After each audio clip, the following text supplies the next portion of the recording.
Welcome to episode 12 of A Pathway to a Regenerative Civilization.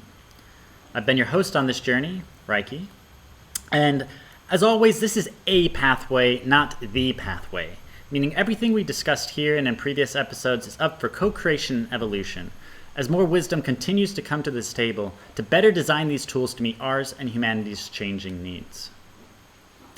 And when we say civilization, we're not talking about converting the whole world into one civilization. We're talking about creating a different type of civilization for those who want to create one based on regenerative principles. Okay, with that aside, in today's episode, we're going to be talking about the evolution of money. And if you haven't watched any of the other episodes so far, don't worry about it. This is designed as a standalone episode to help you understand what SEEDS as a currency is compared to other types of currencies that are available today. However, I do recommend going back and watching episodes 1 through 4 after this episode to get a better understanding of exactly how SEEDS does what we're about to discuss. So if you haven't spent a lot of time thinking about money, this is going to be a very illuminating episode because we're going to get into what money is meant to do, what's the basic characteristics of money historically and today, and what new characteristics money is going to be able to inhabit. So different considerations that you want to take when thinking about what money you want to use and why, and for what circumstance. So without further ado, we're going to jump right into the good stuff. First and foremost, money has 3 primary features: a medium of exchange, a unit of account, and a store of value. And we're going to get into each one of these and a spectrum and where all these different currencies sit on that spectrum. So to start off, medium exchange. This is most familiar. It's, I want to trade X for Y, and this is the medium that's going to be able to help me do that. So I don't have to trade my 3 apples for your 2 bananas. I could trade my 3 apples for dollars or seeds or Bitcoin or whatever, and then I can use that to be able to buy something else, right? This is the most basic function. So what do you care about when you're thinking about that medium exchange? Well, you want it to be fast, you want it to be really quick, and you don't want it to cost you very much to be able to do it. So over here on the slow and expensive side, we have gold, which is very unsurprising. You have to pay for shipping costs, and you got to pay guards, etc., etc. So it didn't really surprise humanity when we replaced out gold with gold certificates, which are a lot lighter and a lot easier to move around. So this is where cash came onto the scene. But then we also had virtual payments. We're all familiar with the virtual payments and how they could take days or weeks to clear, how they only clear on weekdays unless some bank's doing some extra special magical wizardry. There's going to be bank fees and transaction fees and credit card processing fees, etc., etc. So what happened is that digital money became also very slow and very expensive. And this is the situation that Bitcoin came onto the scene, and why it's such a revolution is when Bitcoin came on, it took 15 minutes to just a few hours to be able to send money. And when your alternative was days or weeks, this was massive. It took just a few dollars to be able to send that money. And when the alternative was orders of magnitude higher than that, this was also a revolution. And what Bitcoin also provided was it didn't differentiate between how much money you were sending. If you were sending 1 Bitcoin or 1,000,000 Bitcoin, it was the same time and the same fee. So this was massive to the ultra wealthy who wanted to move large sums of money. But when it comes to buying a coffee or buying an organic coffee, fair trade, or buying anything else for your daily needs, Bitcoin wasn't ideal because you didn't want to wait 15 or 20 minutes for a payment to clear, and you didn't want to pay a $5 fee for your $5 organic fair trade coffee. So Bitcoin was a revolution for some type of people for some type of virtual payments, especially when it came to digital long distance payments on the scene that it was brought on. Moving over here, when it comes to the medium exchange, cash is fantastic. When you're in-person payments, it's instantaneous and there's no cost to be able to hand $5 to somebody else. So this is why I haven't really seen any of these other payment types take over cash when it comes to in-person payments yet. So on this end of the spectrum, sitting all on its own, is a completely new thinking about a medium of exchange. And that's instead of just free like cash, free and instant, we have free, better than free and instant. Meaning you can actually get rewarded for exchanging goods and services opposed to charging fees, like on this other side. Where SEEDS is really interesting is how it determines what's better than free. And this is where SEEDS is a regenerative currency, because when you're supporting regenerative and organizations that are doing good things in the world, then you're going to be able to earn more money through supporting them than otherwise. So this is where SEEDS is wanting to come on and actually be better than cash as a medium of exchange by being better than free to use it. Okay, so moving on to unit of account. What is a unit of account? It's the ability to be able to price something in that token or that currency or whatever. So I might say, 1 hour of my time is worth 1 Bitcoin or $500 or 2 bricks of gold. So it's what are you pricing your goods and services in? And when you're thinking about pricing something in it, you want it to be stable. One example I like using because it's iconic, but do not support them in any way, is the McDonald's dollar menu. It used to be $1, but then it had to go up to like $1.69. Why? Because the price of, or the value of that dollar was going down. So they had to continue to increase prices in order to make the same value over time. That's because you see dollar is actually losing value. It's becoming less stable over time. What you see is gold. Gold is a great unit of account. It's been able to hold its value through decades and even centuries.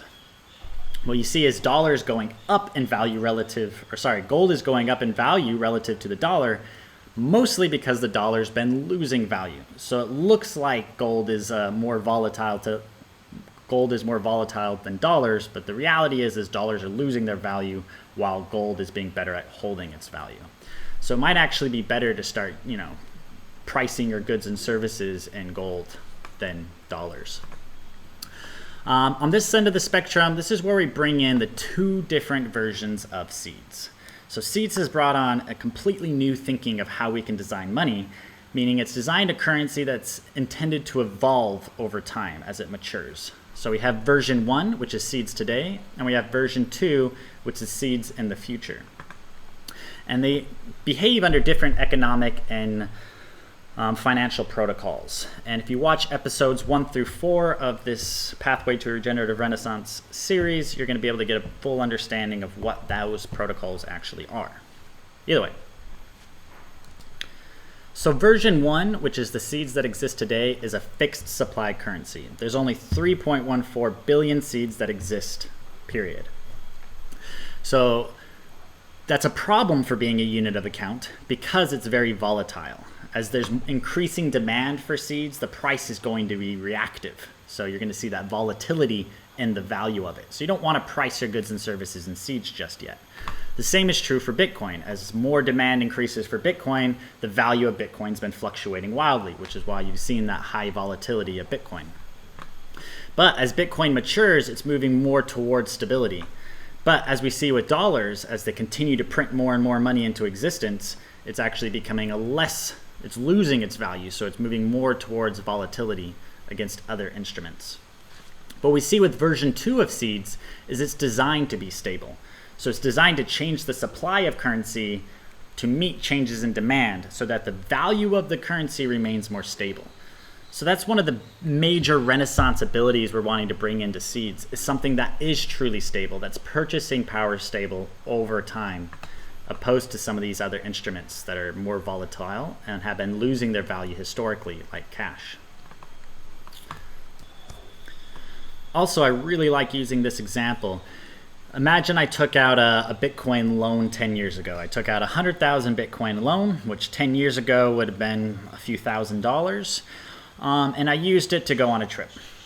Now, 10 years later, I'm still paying that back. Why? Because that 100,000 Bitcoin loan is orders of magnitude more value than it was 10 years ago. So now instead of paying back a couple $1,000s worth of value, I'm paying back a couple million, maybe even $1 billion worth of value. So this is what we're talking about when it comes to unit of account, and why very few people actually price their goods and services in Bitcoin or gold or anything else. So historically, cash has been the best unit of account. It's losing that status. Last time I checked, it was 22% of all dollars in circulation were created in 2020 alone. And I think that number is going up because they're creating a lot of new money. So what we're seeing is the purchasing power of money, of dollars, is dropping pretty rapidly, which is why we're seeing a big influx of money going into things like Bitcoin and other currencies. So to recap with SEEDS, Why it's done two different versions is it wants to be optimally designed at different points of its life. So at the early point of SEEDS life, we want to be optimally designed to increase in value, which is actually going to be moving on to the store value. So version 1 of SEEDS is designed to be undersupply, meaning there's only 3.14 billion. So it doesn't matter if more people are adopting or if there's an increase in demand, we're always going to stay 3.14 billion. So that's going to mean it's going to be volatile, it's going to be undersupply, so that it might be a good store value. It might go up in value as more people adopt it, which is what we want in the early stages of a currency because there's a lot of new risk associated with adopting a new currency. So in order to compensate that risk, we want there to be a possibility of financial return for people who have taken on that extra risk of adopting a new currency. So this is why there's a big difference between version 2 and version 1 of the SEEDS currency.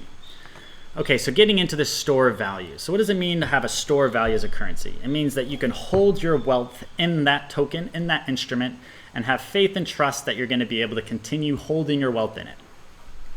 So you want there to be a certain amount of supply scarcity for that instrument, and you want to ensure that there's going to be future demand for that instrument. So that's the faith and trust elements of it. What we see with cash again today, it's an oversupply. They're creating way more money than there is new demand for it. Way more cash rather than there is new demand for it. So it's an oversupply, which is why it's losing its value. Which is why people don't want to store their wealth in cash. It's a very poor store of value. But on the other side of the spectrum, you have things like gold and Bitcoin and version 1 of SEEDS, which are undersupply, meaning they're holding their supply regardless of any increase in demand. And you see Bitcoin moving further towards the undersupply side as it continues to create less and less Bitcoin as it matures. But SEEDS is still further on the undersupply because SEEDS are actually more scarce than Bitcoin right now. Why Bitcoin is continuing to mint new Bitcoins into existence. In fact, at today's prices when I recorded this, which is in January of 2021 rather, Bitcoin's creating about $10 billion worth of new Bitcoin each year, 4 billion of which is going to pay electricity fees, which means you got to spend at least, or you got to bring $4 billion of new value into the Bitcoin network just to maintain it as a store of value, maintain its price. So, I mean, that's pretty poor, while SEEDS doesn't have that. SEEDS doesn't have that overhead cost. It's a fixed supply. It's not bringing new currency. It's not minting new currency into existence right now. So that's why it's even more scarce than Bitcoin as that version 1. It's only that version 2, once the economy of Bitcoin has grown large enough, that we actually want to shift it from a very scarce currency to a perfectly, not oversupply, not undersupply, but the right amount of currency. So this is another Renaissance capability we're bringing into SEEDS, is the ability to be able to change the supply of currency to meet changes in demand so that the value remains more stable, so that people can trust that I can store my value in this and it's going to remain stable over time. Now, long term, this is suboptimal as a store of value. If you have an option to say put it in something like Bitcoin, which may increase in value. So what we see with these 3 different primary features is no one currency can be optimally designed for all of them.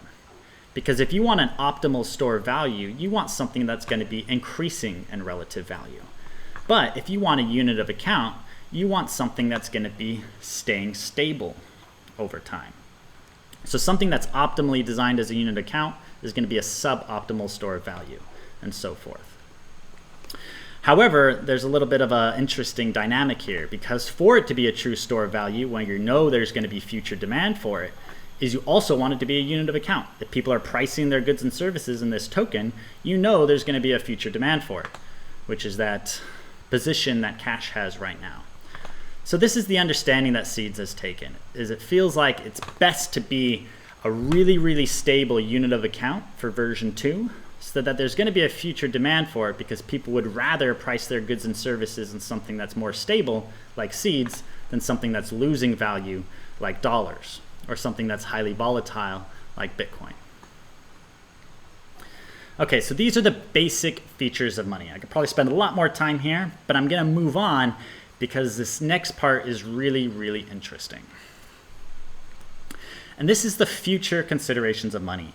This is what we're talking about. That's beyond revolution. This is a renaissance where we can start rethinking what money can do for us, how money can serve humanity, and how we can design money to best meet our needs. So let's get going.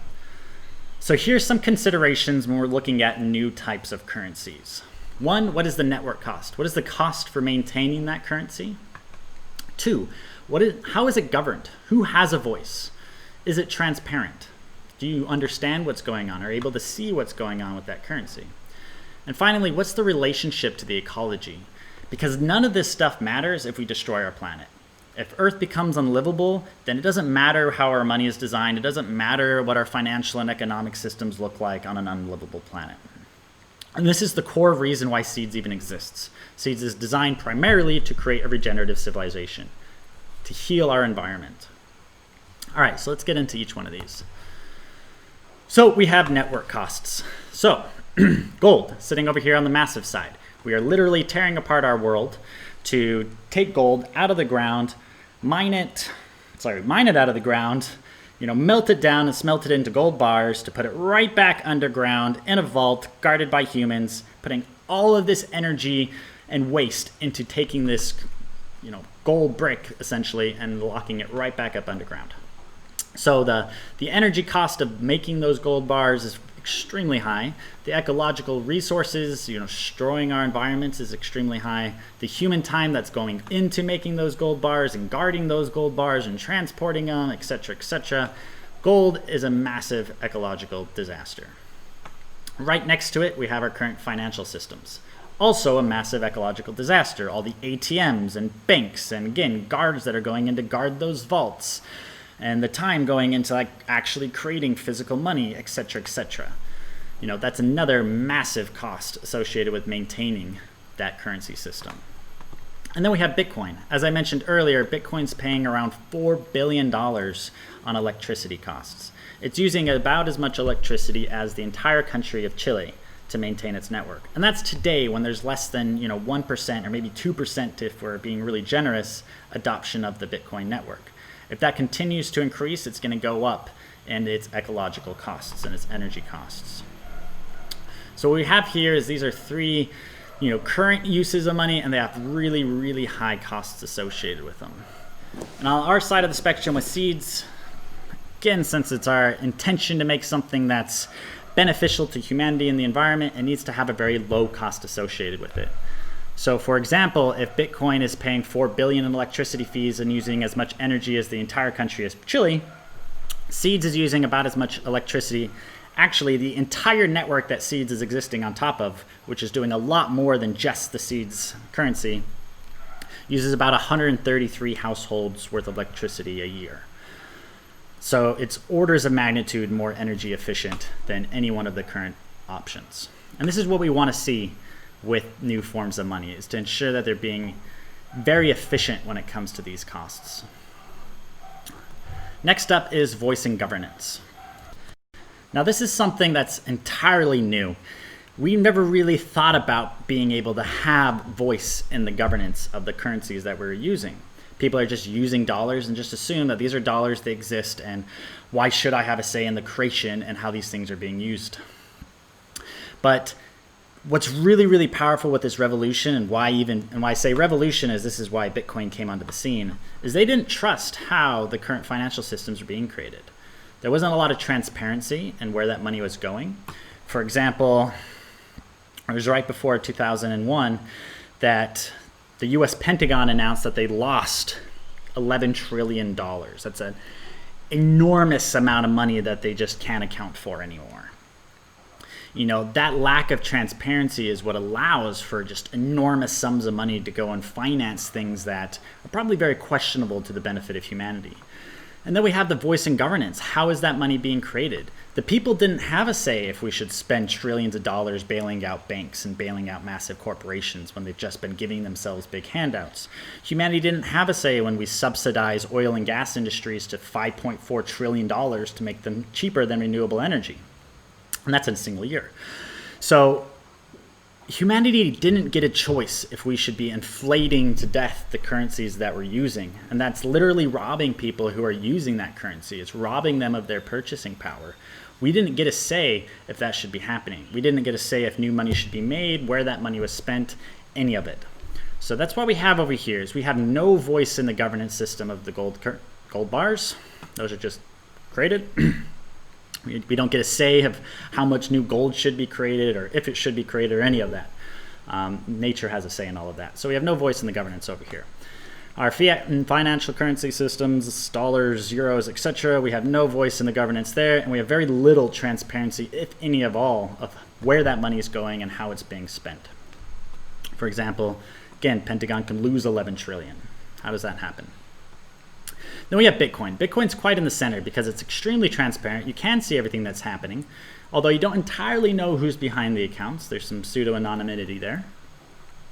And you don't have full voice in governance. I got my first Bitcoins back in 2011, and I never got a say in how that network was designed, how it should be evolved. When it was making, Bitcoin improvement proposals, I didn't get a voice in the ones that were passed. I set up a node at one point. It was extremely technically difficult to understand how that's being set up, and very few people know how to set one of those up to have a chance of being able to be part of the governance of it. A lot of people see this as a benefit for Bitcoin, though, is that it is very difficult to change, which gives it a lot more trust that it's going to be just stable. It's going to stay the same. So I put it here in the center because really there is very little, if any, governance system managing Bitcoin. There is one, but there's a lot of checks and balances, and it's designed that way to change very little, if at all. Then on the SEEDS side, I say full, because the citizens are in full control of how SEEDS works, how it operates, where new money, if new money should be made, what the inflation protocols should be, should there be inflation, how we want to spend this new money, all of it. The people who use the network are in full control of the network. And it's being designed to get better and better at giving people control. So rather than making it very difficult to participate in governance, like Bitcoin, SEEDS is designed to be very easy to participate in governance, where all you have to do is pull out your phone, look at the decisions that are on the table, and click a couple buttons, and boom, you can participate in the governance of this new network. So this is something that we're going to want to consider with future money going forward. Is it transparent? Can I see how it's being used? The other really beautiful part about governance and transparency is we get rid of the idea of a bank run. So what bank runs are is when people lose trust in the banks. They lose trust in the currency. So what they want to do is they say, hey, banks, I think that you aren't holding all the gold in reserve that you say you are. So I want to take my gold certificates back and get my gold back out. Or, you told me you're going to give me $1,000 in cash if I go to my bank account, but I don't think that's actually in the banks. So a bank run is when everyone comes back and asks for their collateral back out, and the banks can't actually provide it. Don't want to get down that rabbit hole, but banks cannot provide the collateral that they're offering you. So this is a bank run when people lose trust and faith in that institution and it crashes. But what's really interesting about something like SEEDS is bank runs are basically impossible. Why? Because if the majority of the people in the network didn't trust the network anymore, then they can change it. They own the network. They're in control of it. So it makes no sense for them to leave the network and take their value back out because they could just evolve the network to fix whatever problems that they were having. So that's what's really, really potent about this idea of direct governance and transparency. And finally, and probably most important, is the relationship to the ecology. And this is something that is going to be vitally important when you're considering what currency to use going forward, is does this promote the thrivability of life on this planet? So we're going to go into each one of these. Dollars. I say dollars is degenerative and all fiat currency. Why? For a number of reasons. One, it's based on debt and interest, meaning all money that's created has debt and interest associated with it. And what this means is that new money needs to be made in order to pay back that debt and the interest on top of it, which means we have to constantly keep growing just to maintain itself. This is why we can continue to convert all of our natural world into money. There's this constant drive to turn things that were once free or turn our natural world into money. So this is that drive to continue to grow. We have to grow just to survive. We have to grow by the interest rate in order to maintain ourselves. So that's the fundamental foundation of our financial systems and why I believe they're so pervasive at one, growing, and that two, destroying our planet. Second, those things are used to subsidize things like oil and gas industries and other big industries that are destroying our planet. So not only is the foundations degenerative by design, we're also subsidizing and financing the problems with this money system. On top of it, gold, that one's pretty self-explanatory. We literally have to destroy our environment to make more of it. Bitcoin. I say Bitcoin is going down because as the Bitcoin network grows, it requires more and more electricity to feed and maintain itself. I saw an article recently where oil, which has been pretty stranded lately, the demand for oil has gone down, that stranded oil assets are now going to be put to use creating electricity to start mining Bitcoins. And this was seen as a big positive to a lot of people in the crypto network. It's like, oh man, this is a big boost of confidence. But instead of keeping that oil underground and not pulling it out and not putting more carbon into our atmosphere, which is really what we ought to be doing, we're now redirecting that oil assets into burning it to mine more Bitcoin. So you start seeing that Bitcoin is becoming more and more degenerative as the network matures. Well, we have the opposite with SEEDS.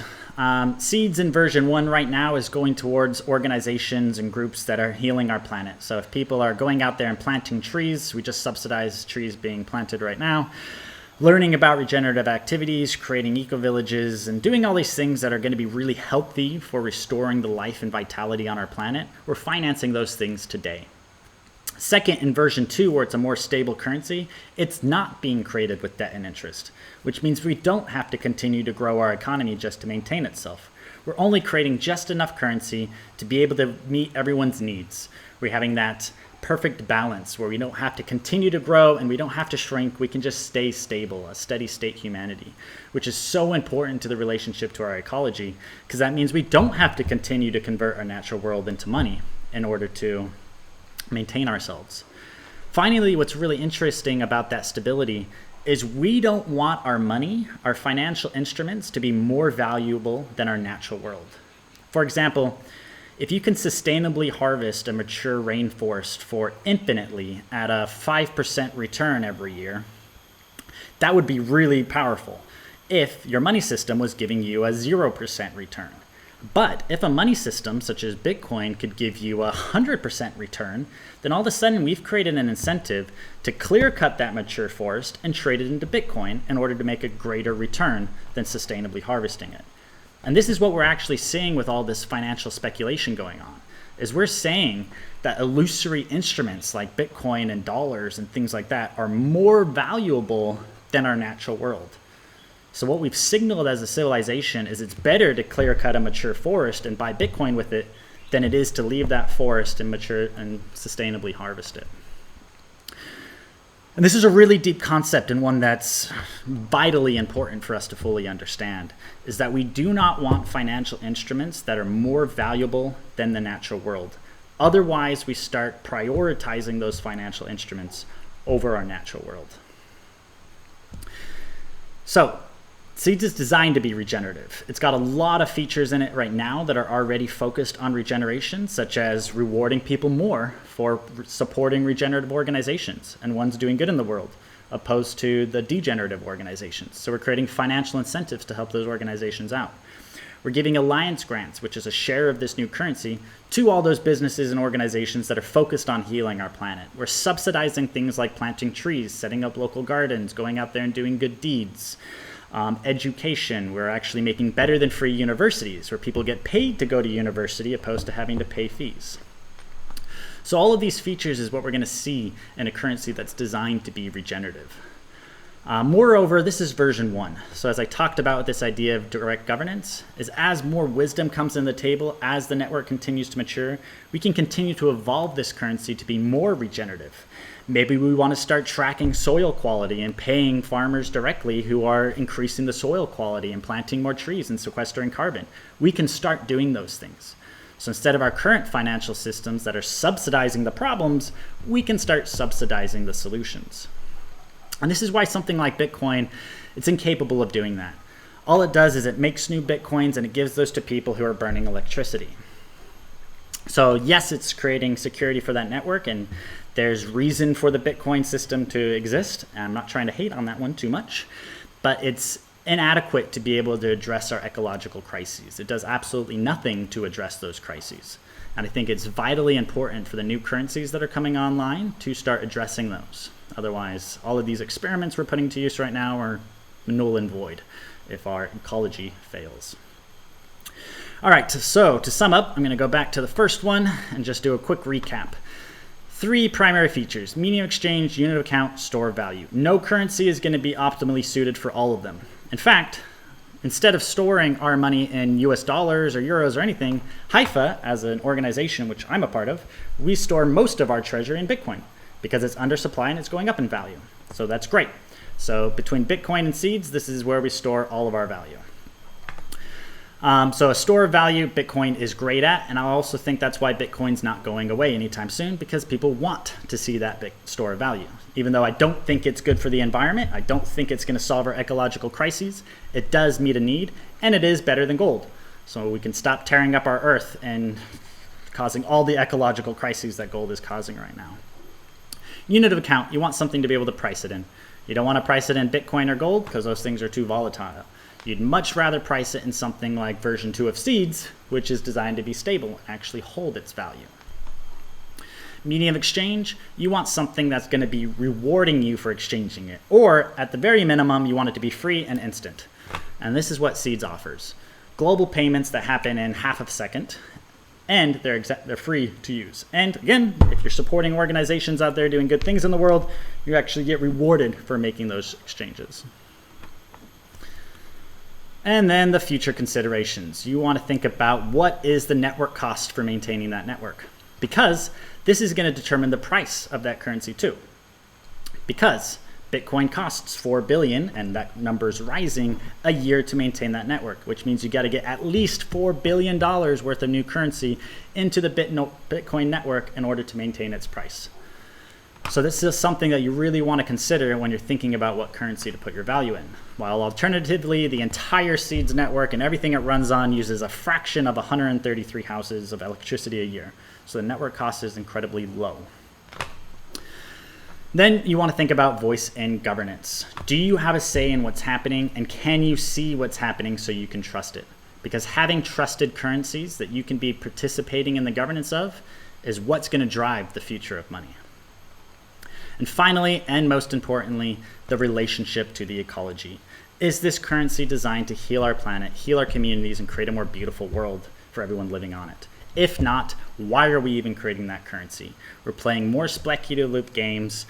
We're playing around with things that are going to have very little importance if civilization collapses. So we got to be thinking very critically and quickly about how we can design currencies to be regenerative. And I'm not saying that SEEDS is the whole solution. What I'm saying is these are the things we're considering when we're making this currency. And in the future, there needs to be a diversity of currencies. So SEEDS is looking like and acting like, these different types of money. But what we see as the future of money is not money that acts and looks like money today. We can do way better things to coordinate our activities, exchange value with each other. And when we move into financial systems that are digital and that can be evolved through direct governance, then our possibilities become infinite in how we can rethink money. And to further unpack those ideas, I highly suggest going back to episode 1 of this series and start going through it, because we talk about money, we talk about what's possible with changing how we actually coordinate and organize and govern a regenerative civilization. So I hope this was illuminating. I hope this gave you a little bit of an understanding about what money is, what new features are coming into money, and how SEEDS relates to some of these other currencies that are out there today. So thank you for watching this, and I look forward to seeing you in further episodes.